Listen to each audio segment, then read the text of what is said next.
আমার এত শখের চেরি গাছটা মনে হয় আর বাঁচাতে পারবো না।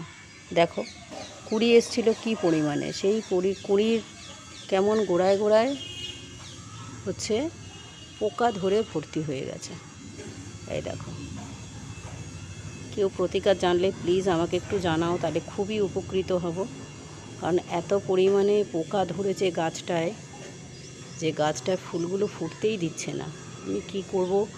আমি বীজ দিয়েছি পোকা মারার জন্য, কিন্তু গাছ নষ্ট হয়ে যাবে ভেবে খুব বেশি বীজ দিতে পারছি না। এই যে প্রত্যেকটা ডগায় ডগায় দেখো কুড়ি এসেছে, এবং প্রত্যেকটা ডগার কুড়িতে কিন্তু পোকাও ধরে ভর্তি হয়ে গেছে।